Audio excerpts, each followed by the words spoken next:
What if I told you that determining water hardness is just like a hostage negotiation? You have metal ions, the hostages, being held by a weak indicator molecule. Then you bring in a master negotiator molecule that's much stronger, which frees the hostages one by one. When the very last hostage is free, the original captor changes color, signaling that the negotiation is over. That, in a nutshell, is the brilliant chemistry behind the EDTA method. Hello, engineering students, and welcome. In our last video, we learned what hard water is. Today, we're diving into the lab to learn the gold standard for measuring it, the EDTA method, also known as a complexometric titration. Here's our plan. First, we'll unpack the core principle of this hostage negotiation. We'll meet our key players, EDTA, the EBT indicator, and the all-important buffer solution. Then I'll walk you through the entire laboratory procedure, step by step, and finally, we'll cover some common mistakes to avoid so you can get perfect results every time. By the end of this video, you'll be ready to master this essential chemistry experiment. Let's begin. Let's start with the textbook definition. In this method, we use a special molecule that loves to bind with metal ions and an indicator that changes color when those ions are no longer available. This is where our hostage negotiation analogy comes in. Imagine the calcium and magnesium ions in your hard water are little hostages. Let's call them the M ions. At the start of our experiment, we add an indicator called areochrome black T, or EBT for short. EBT is a weak captor. It grabs onto all the M ions, and this combined complex has a distinct wine red color. But then, we bring in the hero, EDTA. EDTA stands for ethylene diamine tetraacetic acid. EDTA is a master negotiator. It's way better at holding on to the M ions than EBT is. As we add EDTA to the solution, it systematically pulls the M ions away from the EBT. Once the very last M ion has been freed from EBT and captured by EDTA, the EBT indicator is finally free. And when it's free, it has a beautiful steel blue color.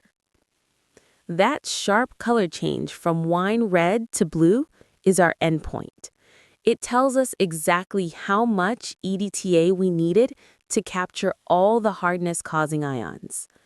Visually, EDTA is a large molecule with 6 arms or binding sites. This structure makes it a hexadentate ligand. This caging process is called chelation. EDTA forms a very stable, colorless complex with the metal ions. Now, let's look at the chemical reactions happening in our flask.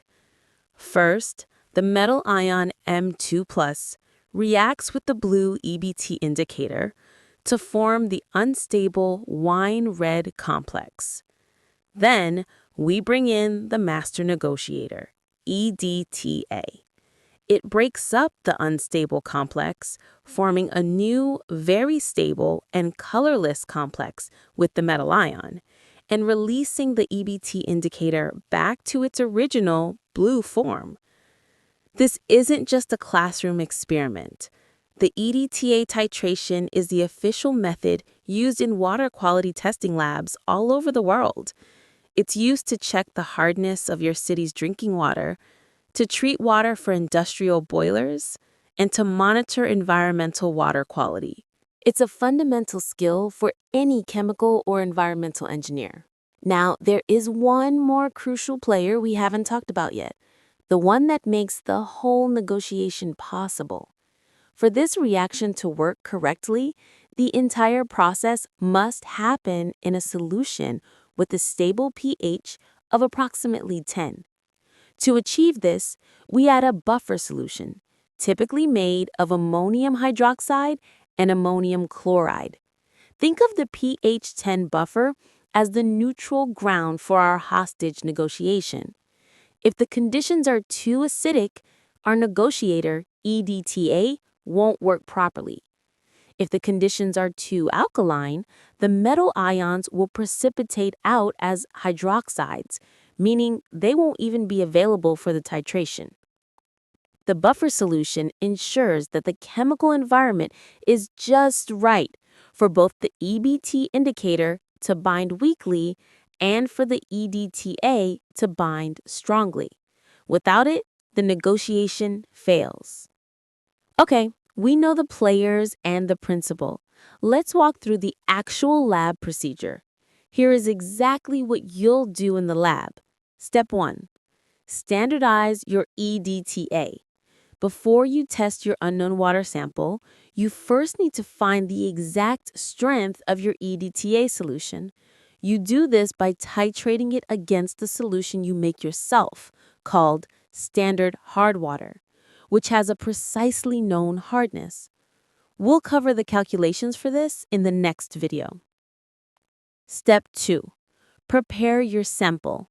Using a pipette, you'll measure a precise volume of the water sample you want to test, say 50 milliliters, and transfer it into a clean conical flask.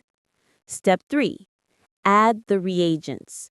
Now add about 1 or 2 milliliters of the pH 10 buffer solution to your flask. Swirl it gently. Then add just 2 or 3 drops of the EBT indicator. The solution should immediately turn a clear wine red color. If it doesn't, there are no hardness ions present. Step 4. Titrate. Fill your burette with the standardized EDTA solution. Slowly add the EDTA from the burette into your flask, swirling the flask constantly. You'll see the color start to fade. Step 5. The end point. As you get closer to the end, add the EDTA drop by drop. Suddenly, a single drop will cause the color to flash from wine red to a distinct steel blue. That's your endpoint. Stop immediately and record the volume of EDTA used from the burette reading. It sounds straightforward, but there are a few common traps. Here's what to watch out for. First, and this is the most common mistake, forgetting to add the buffer. Without that pH 10 environment, the entire chemistry falls apart. Your color change will be sluggish or won't happen at all. Second, adding too much indicator. A few drops are all you need. If you add too much, the endpoint color change will be blurry and hard to see. And third, overshooting the endpoint. The change from red to blue is very sharp. As you get close, you must add the EDTA drop by drop. If you just stream it in, you'll fly right past the endpoint, and your result will be inaccurate. All right, let's wrap up with a quick summary. 1. The EDTA method is a complexometric titration that works like a hostage negotiation. The EDTA negotiator frees metal ions from the EBT captor. 2.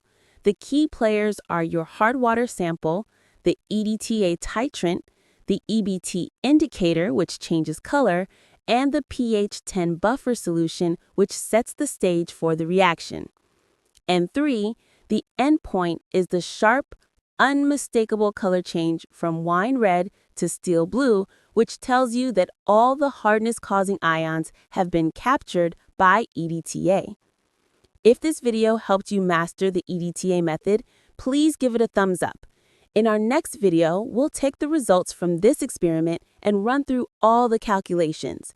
Be sure to subscribe so you don't miss it. Thanks for watching.